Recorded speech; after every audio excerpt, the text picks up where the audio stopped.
Assalamualaikum anak-anak Tiga Gemilang Cikgu. Cikgu harap kamu semua sihat. Hari ini kita akan hasilkan sebuah karya anyaman iaitu alas mangkuk cantik. Sebelum memulakan pengajaran, mari kita membaca doa. Rabbi zidni ilma warzuqni fahma. Amin amin ya rabbal alamin.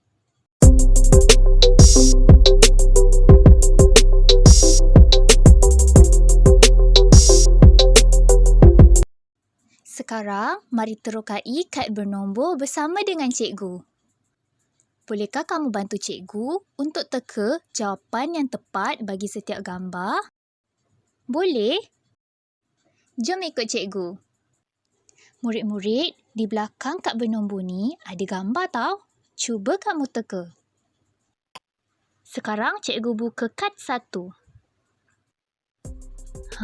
Apa yang kamu nampak? Biar cikgu buka lagi satu kad. Apa tu? Beg? Ya, betul. Ini ialah beg. Beg ini diperbuat daripada daun pandan. Jadi, kita namakan dia sebagai anyaman pandan. Cantik kan beg yang diperbuat daripada anyaman pandan ni? Baiklah, untuk teka-teki kedua, cikgu buka kad nombor 2. Apa agaknya ni? Tikar mengkuang? Ya, betul. Ini adalah tikar mengkuang. Proses pembuatan tikar mengkuang adalah rumit. Jadi, kamu perlu hargai tikar mengkuang ni. Sebab tikar mengkuang ni tak sama macam dibuat di kilang. Daun mengkuang yang halus dianyam satu persatu oleh tangan manusia. Mari kita teka gambar yang seterusnya. Ada beg. Mungkin beg pandan. Dan ada tikar mengkuang juga. Suasana di mana ni ya? Betul, ini adalah suasana di sebuah kedai yang menjual pelbagai produk anyaman. Tengok tu, ada beg, ada bakul, ada tikar mengkuang, ada... kamu nampak tak? Ada tudung saji juga tau. Tudung saji itu dianyam menggunakan rotan. Sekarang gambar yang terakhir dan cikgu akan kaitkan dengan karya anyaman alas cawan yang akan kita hasilkan. Kamu nampak tak? Ada tingkap. Dan ada juga anjung. Ada bahagian bumbung. Kamu semua perasan tak? Ini adalah sebuah bangunan yang mengaplikasikan pelbagai jenis kelarai pada bahagian dindingnya.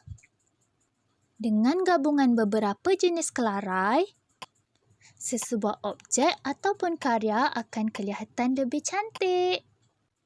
Oleh itu, untuk pengajaran kita pada hari ini, kita akan hasilkan sebuah karya anyaman alas mangkuk cantik dengan mengaplikasikan beberapa jenis motif ataupun kelarai yang kita telah pelajari. Oleh itu, objektif yang cikgu nak kamu semua capai pada hari ini ialah di akhir pembelajaran, diharapkan kamu semua dapat menamakan jenis-jenis kelarai dengan tepat. Dan yang kedua, kamu dapat menghasilkan sebuah karya anyaman alas mangkuk cantik dengan tepat. Anyaman alas mangkuk cantik bersama Cikgu Khalidah. Baiklah, pertama sekali kamu perlu tahu bahawa terdapat pelbagai jenis motif anyaman kelarai yang telah dihasilkan oleh orang-orang dahulu. Setiap motif ni dinamakan mengikut nama alam sekeliling kerana pada zaman dahulu tiada internet.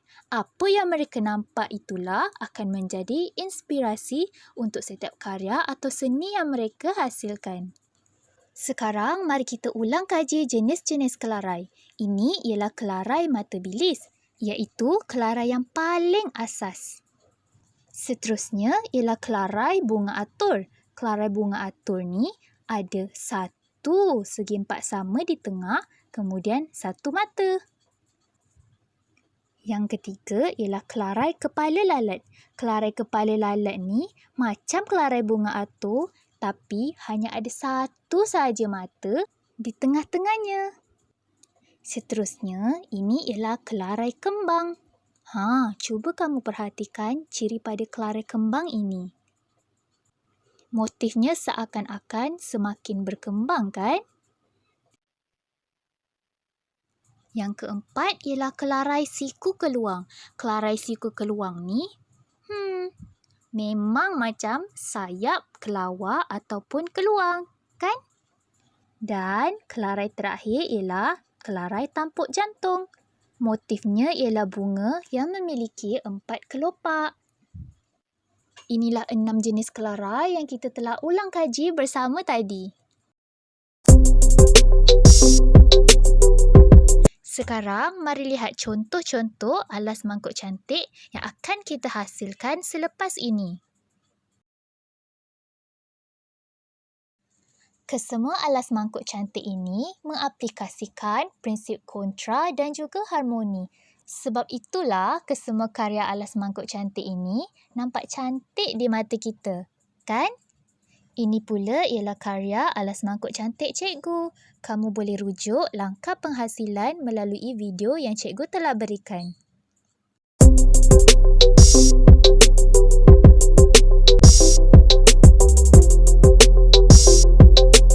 Sekarang, mari tambah baik karya anyaman kita supaya hasilnya lebih kemas dan menarik.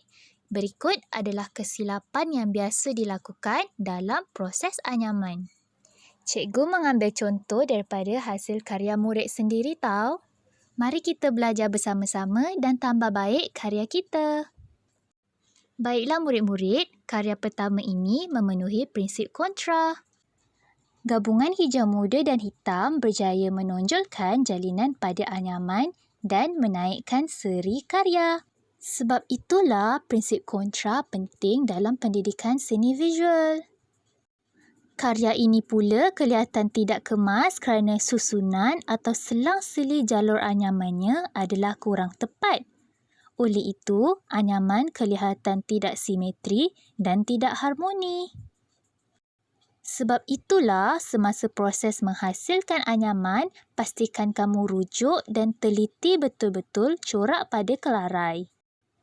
Karya ini pula kelihatan tidak kemas kerana jalur yang kelihatan longgar.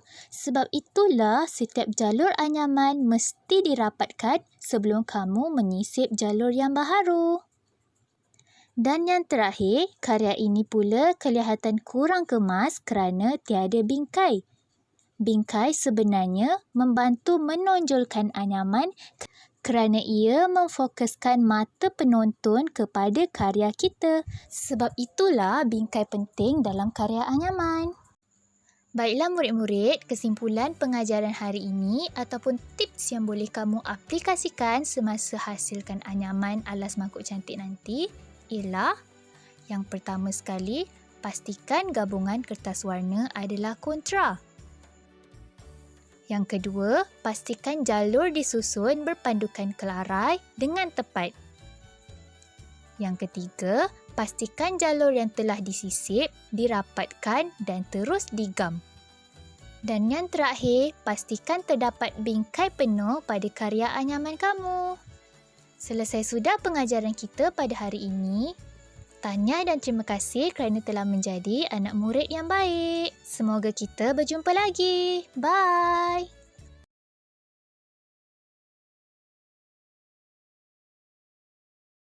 Cikgu harap karya anyaman alas mangkuk cantik yang akan kamu hasilkan adalah lebih baik, lebih kemas dan lebih cantik daripada karya-karya yang sebelum ini.